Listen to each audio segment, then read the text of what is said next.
우리는 흔히 성령 충만이라 하면 좀 오해할 때가 있습니다.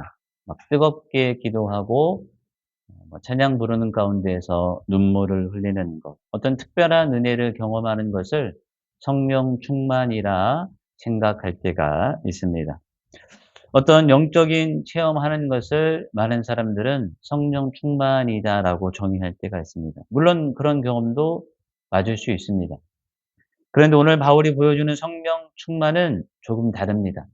그 성령은 우리 하나님이신 영이신데 그 하나님께서 우리의 삶 가운데 역사하시니까 뜨겁게 기도할 수도 있고 찬양할 수도 있고 우리 마음 가운데 감동이 있어서 눈물을 흘릴 수도 있죠. 그러나 오늘 바울이 말한 성령 충만의 삶은 말이 달라지고 삶을 바라보는 눈이 달라지고 사람과의 관계가 달라진다라고 말하고 있습니다. 그러니까 성령 충만은 예배 시간에만 나타나는 것이 아니라는 것이죠. 내가 사람을 만날 때, 어려운 일을 겪었을 때, 그리고 가장 가까운 사람과 관계를 맺을 때 성령 충만이 드러나게 됩니다. 오늘 말씀을 통해서 우리의 삶을 돌아보길 원합니다. 나는 정말 성령 충만한 삶을 살고 있는가? 그런 삶을 추구하고 있는가? 그리고 성령께서 우리의 말과 시선과 관계를 새롭게 하시는 은혜를 경험하시는 저와 여러분이 됐으면 좋겠습니다. 오늘 주시는 첫 번째 교훈은 말이 달라진다는 겁니다. 성령 충만한 사람은 말이 달라집니다. 우리가 성령 충만해지면 가장 먼저 무엇이 달라지냐? 사도 바울은 말이 달라진다고 말하고 있습니다. 그래서 오늘 이렇게 말합니다. 시와 찬송과 신령한 노래들로 서로 화답한다. 여기서 중요한 말이 있는데 서로입니다. 그러니까 성령 충만은 막 혼자 있을 때 성령 충만한 게 아닙니다. 사람을 만났을 때 사람과 사람 사이 서로 이야기할 때 공동체 안에서 관계를 맺을 때 성령 충만이 나타난다는 것입니다. 사람을 만나면 늘 남의 이야기를 하는 사람이 있습니다. 제 카페에 앉아 있으면 정말 죄송해요. 좀 뒷담화를 많이 까요. 그 사람은 이렇다. 참 희한하게 저희 카페에 오시는 대다수의 사람들이 성도들이 정말 많이 옵니다. 얘기하다 보면 목사, 권사, 장로 이런 얘기가 나오는 사람들이 정말 많아요. "저 사람은 왜 그러냐. 그 집은 참 문제가 많다." 이런 말들을 계속 듣다 보면 우리의 마음도 막 어느새 막 그쪽으로 끌려가죠. 그러니까 부정적인 말이나 비판적인 말을 하면 우리도 거기에 동조할 때가 많습니다. 그런데 에베소 교회가 살던 세상은 지금보다 정말 훨씬 거칠었던 세상이었습니다. 에베소는 매우 큰 도시였습니다. 우상 숭배도 또 주술도 성행했던 곳이었습니다. 사도행전 19장에 보면 사람들이 마술책을 가지고 와서 공개적으로 불태울 정도로 그 문화가 강하게 자리 잡고 있었던 곳이었습니다. 그런 곳에 교회가 세워졌죠.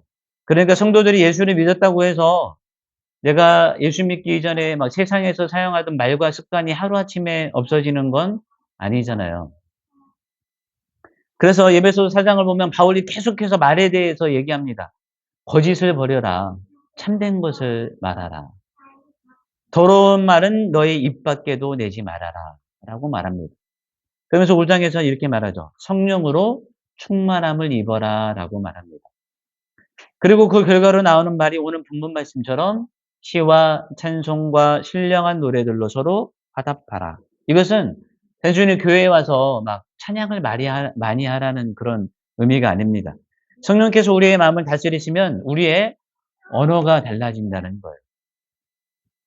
예전에는 사람을 험담하는 말을 했다면 이제는 사람을 세우거나 격려하는 그런 말들을 많이 할 수밖에 없다는 거죠. 이게 바로 성령 충만입니다. 성령 충만하다는 것은 교회에서 기도를 오래 하고 찬양할 때 막 눈물이 뚝뚝 떨어지고 은혜스러운 막 표정을 짓는 게 아닙니다.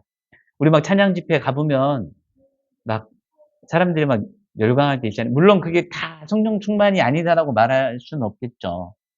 그런데 그게 다 성령 충만인 것처럼 사람들이 오해할 때가 있습니다. 그래서 막 은혜스러운 찬양, 막 은혜스러운 막 영상을 보면 막 그런 모습들이 많이 보이잖아요. 그게 다 성령 충만의 모습으로 볼 수가 없습니다. 사람을 대하는 우리의 말이 달라지는 겁니다. 그 어떤 사람도 성령 충만해지면 말이 달라지는 거예요. 예전 같으면 누가 험담을 하면 이렇게 자연스럽게 끼어들죠. 왜 재밌잖아요.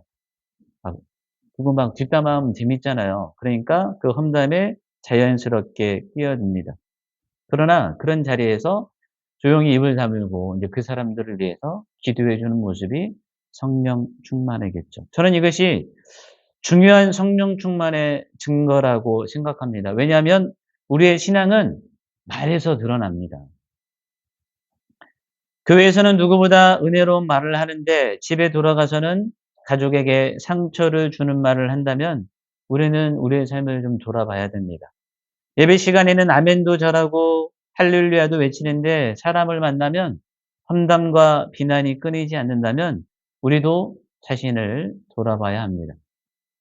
성령 충만은 예배당 안에서만 확인되는 것이 아닙니다. 근데 많은 사람들이 예배당 안에서 성령 충만을 확인하죠. 가정에서 내가 만난 가족에게 어떤 말을 하고 있는가? 자녀에게 어떤 말을 하는가? 교회에서 성도들에게 어떤 말을 하는가? 나를 힘들게 하는 사람에게 어떤 말을 하는가? 바로 그곳에서 성령의 다스리심이 나타나는 겁니다. 뭐 저희 교회는 이렇게 다 가족이잖아요. 오늘 아침에 누가 막 문을 두들겨서 문을 열었는데 어디 저기 용진에 계시는 교회 성도님이신데 오늘 여기서 예배를 좀 드려야겠다고 오셨어요. 죄송하다고 저희 가족들만 예배드리는 곳이라고 보냈습니다. 뭐 예전 같으면 그럴 수 있습니다. 그런데 이제 저희는 저희 공간에 예배에 어떤 허락받지 않는 분이 오는 것을 이제 쪼끔 원치 않습니다.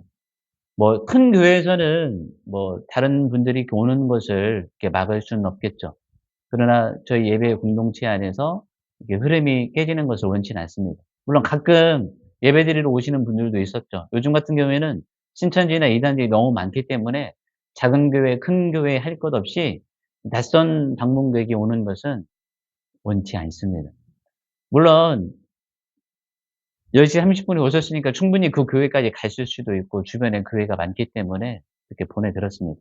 하고 말이 끝나자마자 끝나지도 않았는데 막 화가 나서 갔었어요. 우리는 말로써 그 사람을 평가할 때가 많습니다.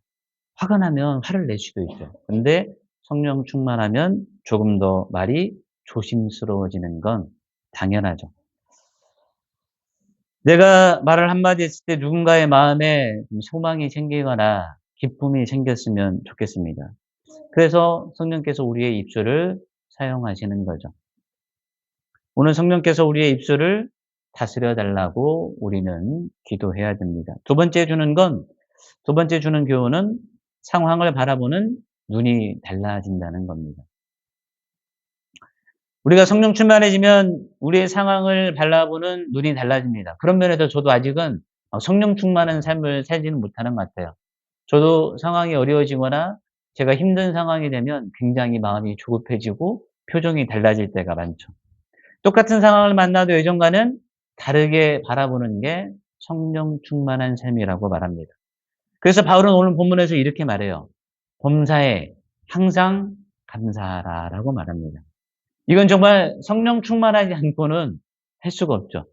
그러니까 아까 그분도 제가 말이 끝나기도 전에 막 씩씩거리면서 나가버렸어요. 아직 말이 안 끝났는데 화가 났다는 거죠. 아니 내가 지금 교회에 왔으면 교회에서 받아줘야지.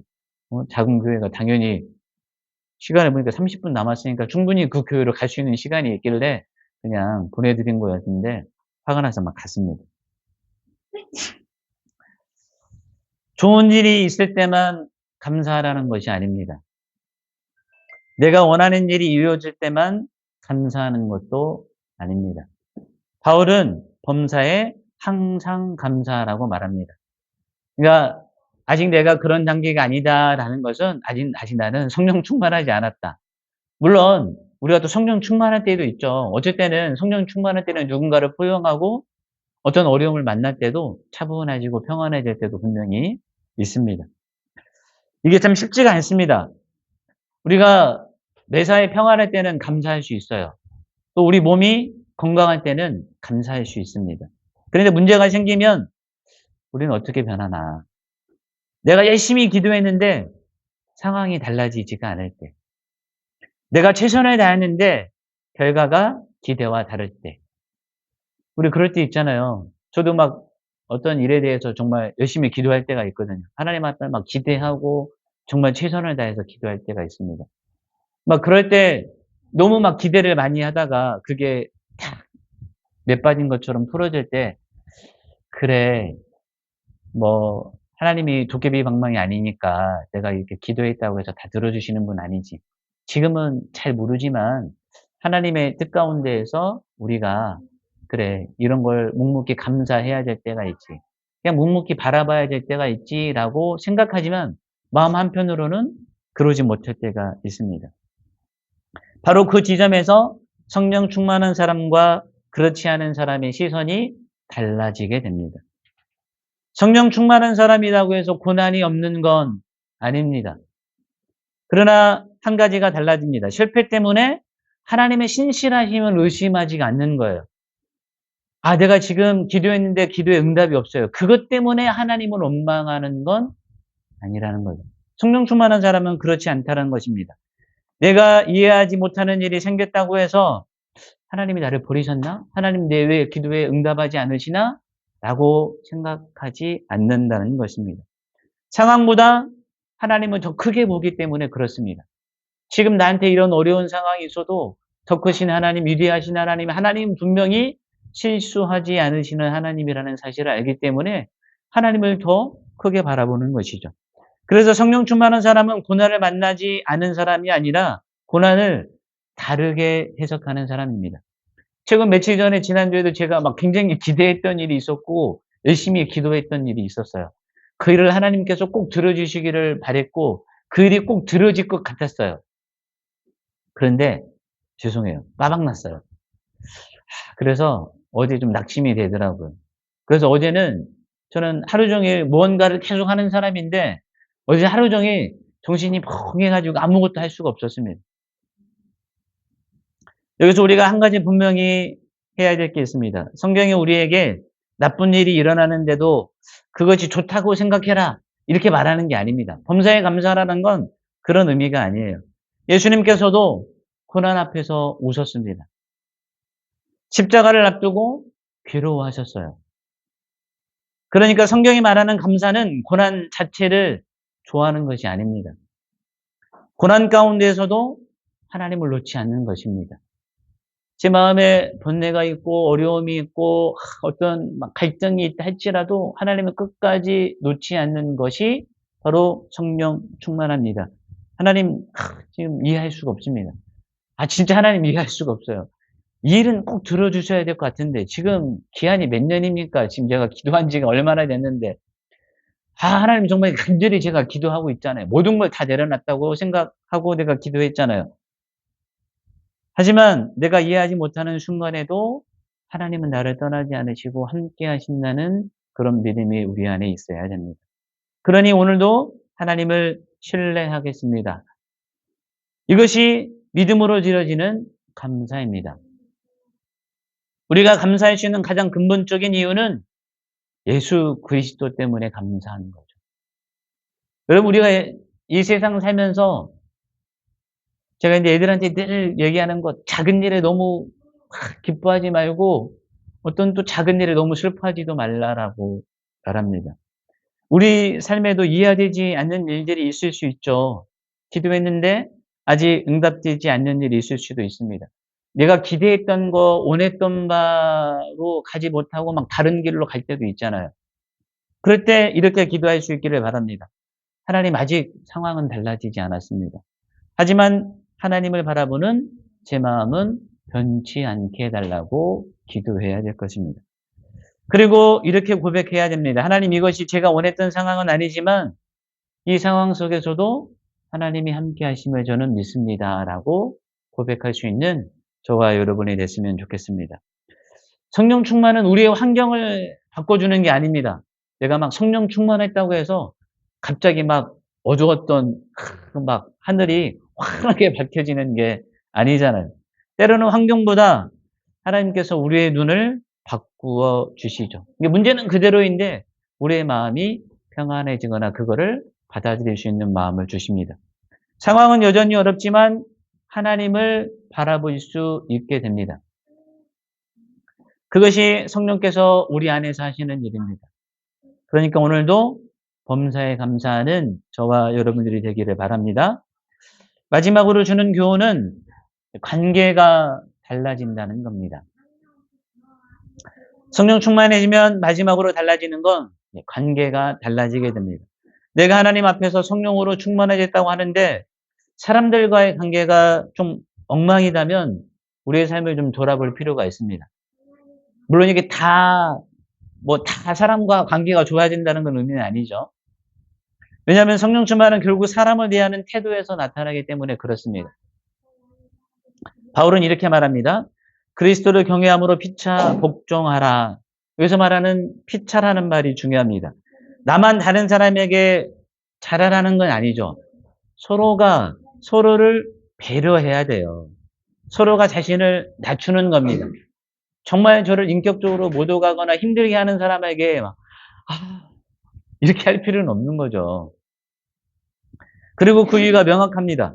그리스도를 경외함으로 하라. 저도 이렇게 일을 하다 보면 이렇게 저를 고용했던 사람들이 있잖아요. 한 달에 얼마씩 이렇게 돈을 지불하고 이제 하는 거니까 저는 기본적으로 마인드가 이렇게 구부리고 들어가야 돼요.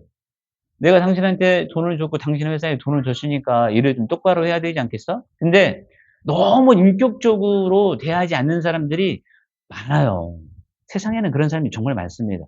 근데 제가 이제 또 나이가 50대가 넘어가다 보니까 제가 상대하는 사람들이 20대, 30대들도 많아요. 그러니까 한참, 죄송해요, 표현이. 한참 어린애들이 막 위에 서가지고 저를 막 깔보듯이 대하는 사람들이 있습니다. 그럴 때는 저도 깔끔하게 대해줍니다. 아주 사무적으로 대해줘요. 이럴 필요는 있죠. 우리가 비겁하게 내가 돈 받고 있으니까 그런 의미가 아니잖아요. 서로가 서로를 존중해야 되는 거죠. 내가 상대방이 좋아서만 그렇게 하는 게 아니고 그 사람이 나에게 잘해주기 때문에 그렇게 하는 것도 아닙니다. 그리스도를 바라보기 때문에 우리가 인격적으로 모든 사람을 잘 대해야 될 필요가 있습니다. 우리가 사람을 대할 때 가장 힘든 순간, 내가 옳은데 상대방이 나를 잘 받아주지 않을 때가 있죠. 내가 더 많이 했는데 인정받지 못할 때도 있습니다. 그때 우리 안에서 이런 마음이 들죠. 왜 나만 해야 되지? 나만 희생해야 되지? 이런 생각이 들 때가 있잖아요. 이건 자연스러운 마음이죠. 그런데 바울은 우리에게 피차 복종해라. 이 말은 무조건 참고 견뎌내라는 말은 아닙니다. 성경이 말하는 복종은 내가 나만을 중심에 놓고 살아가는 태도를 내려놓는 거죠. 그러니까 우리도 그런 사람들에게 그러니까 내가 무시해도 된다라고 생각하면서 사람을 대할 때 있죠. 그런 걸 경계하라는 것입니다. 내가 나만을 중심에 놓고 살아가는 태도를 내려놓으라는 것입니다. 내가 더 중요하다. 내가 먼저 대접받아야 된다. 이런 마음을 내려놔야 된다는 것입니다. 그런 마음을 내려놓고 상대를 바라봐야 된다는 것입니다. 내가 이미 그리스도에게서 너무나 큰 사랑을 받았기 때문에 그러라는 것입니다. 예수님은 우리를 섬기실 이유가 없으셨죠. 그런데 예수님은 우리를 섬겨주셨습니다. 예수님께서 제자들의 발을 씻겨주시고 십자가에서 자신의 생명까지 내어주셨습니다. 그러니까 그리스도를 경외하는 사람, 예수님을 경외하는 사람은 자연스럽게 이런 질문을 해야 돼요. 내가 어떻게 하면 대접을 더 받을 수 있을까가 아니라 내가 오늘 누구를 섬길 수 있을까라는 어떤 기본적인 자세를 가지고 있어야 된다는 것입니다. 이것이 성령께서 우리의 관계를 바꾸시는 방식입니다. 가정에서도 그렇죠. 부부가 서로를 이기려고 하면 가정은 싸움터가 돼요. 부모가 자녀를 자기 뜻대로만 만들려고 하면 자녀의 마음도 멀어질 수밖에 없습니다. 교회에서도 내가 옳다는 것을 증명하라고 하면 공동체는 언젠가는 갈라질 수밖에 없습니다. 그런 한 사람이 먼저 낮아지기 시작하면 관계의 분위기가 달라질 수밖에 없습니다. 그러니까 성령 충만은 나를 막 강한 사람으로 만드는 게 아닙니다. 때로는 나의 힘을 내려놓을 수 있는 사람으로 만들어주는 게 성령 충만입니다. 내 자아가 충만하면 내 의견, 내가 추진하는 거, 그게 더 옳게만 느껴질 수 있지만 성령 충만하면 그렇지 않다는 거죠. 내가 먼저 사과할 수 있게 되고 내가 조금 손해보더라도 사랑을 선택할 수 있게 됩니다. 왜냐하면 더 이상 내 인생의 중심이 내가 아니기 때문에 그렇습니다. 내 중심에 그리스도가 있는 것이죠. 결국 성령 충만은 내가 어떤 특별한 체험을 했냐라는 게 중요한 게 아닙니다. 내가 얼마나 그리스도의 마음으로 살아가고 있냐라는 것이죠. 그래서 우리의 가정이 달라지고 우리의 교회가 달라지고 내가 일하는 일터가 달라지고 사람과의 관계가 달라지는 은혜가 있기를 주님의 이름으로 부탁드립니다. 오늘 말씀을 정리하면 성령 충만하면 말이 달라집니다. 그러니까 사람을 무너뜨리거나 깎아내리는 말보다 사람을 살리는 말을 하게 됩니다. 성령으로 충만하면 상황을 바라보는 눈이 달라집니다. 어려움이 있을 수도 있고 고난이 있을 수도 있습니다. 그러나 그것을 바라보는 눈이 달라집니다. 상황이 어렵다고 해서 하나님을 의심하거나 원망하지 않습니다. 이해가 되지 않는 순간에도 하나님을 신뢰하고 더욱더 나아가 감사할 수도 있게 됩니다. 또한 성령으로 충만해지면 관계가 달라진다라고 성경은 말하고 있습니다. 내가 옳다는 것을 증명하기보다 사랑을 선택하고 대접받기보다 먼저 섬길 수 있는 게 성령 충만입니다. 성령 충만은 나의 감정을 얼마나 막 뜨겁게 막 만드냐 이런 게 아닙니다. 나의 삶을 얼마나 예수님처럼 변화되게 만드느냐에 초점이 있는 것입니다. 그래서 성령께서 우리의 입술을 다스려 주시고 우리의 눈을 새롭게 뜨게 해 주시고 우리의 관계를 회복해 주시기를 늘 기도해야 될 것입니다. 그래서 우리 가정에서 교회에서 일터에서 사람들이 우리를 통해서 예수님을 느끼게 됐으면 좋겠습니다. 어제 잠깐 봤던 영상인데 캐나다에 보니까 이렇게 원주민들만 사는 섬이 있더라고요. 근데 거기에 뭐 미국 교회 선교사들도 다 떠나는데 한국인 선교사님 몇 분이 거기에서 원주민들에게 이렇게 선교하는 모습을 봤습니다. 그곳 원주민들은 교회에서 자신들을 어렸을 적에 억압하고 핍박했기 때문에 교회 사람들 하나님에 대한 원망이 가득 찼던 사람들입니다. 미국에서나 어떤 그 다른 강대국에서 그 이주민들을 대할 때 억압했기 때문에 술과 마약으로 쪄들어 사는 사람들이 거의 태반입니다. 그런데 그 한국인 선교사님이 들어가서 매일같이 신방에서 그들을 만납니다. 약에 쪄들어 있고 마약에 찌들어 있고 술에 쪄들어 사는 그 사람들을 매일같이 찾아가요. 근데 그 선교사님이 그래요. 매일같이 찾아가는데 매일같이 찾아가는 게 두렵대요. 왜냐하면 그 사람들에게 상처받고 자신을 욕하고 손가락질하고 막 모함하는 그 사람들을 매일같이 찾아가는 게 두려운 거죠. 그 사역을 10년째 하고 있다고 그럽니다. 어떻게 그 사역을 감당할 수 있을까? 제가 그분의 사역을 지켜보니까 성령 충만하지 않고서는 그 사역을 감당할 수가 없는 겁니다. 두려운 마음이 있죠. 매일매일 성령께서 함께 하시지 않으면 그분은 다른 집의 문을 두드릴 수 없습니다. 문을 두드릴 때 얼마나 마음이 두근거릴까? 얼마나 두려울까? 수많은 사람들한테서 불신과 버림받고 내쫓김을 당하는 그 삶 속에서도 10년째 그 사역을 이어가는 그 선교사님이 정말 그분과 함께 하시는 성령님, 그걸 우리가 생각하게 됐습니다. 여러분, 성령 충만은 일회성이 아닙니다. 오늘 내가 성령 충만 받았다고 해서 내일도 내일 모레도 이어지는 게 아니에요. 그 선교사님이 매일 성령 충만해서 성령의 인도하심을 받아서 사역을 하듯이 우리의 삶도 그래야 된다는 것입니다. 오늘 내 말이 달라졌다고 해서 내일 똑같은 말이 나오는 게 아니잖아요. 오늘 좋았던 관계가 내일 좋았던 그게 장담이 되질 않습니다. 그래서 우리에게는 매일매일의 성령 충만이 되어야 될 것입니다. 오늘 이 기도가 우리의 기도가 되기를 주님의 이름으로 축원드립니다. 아멘.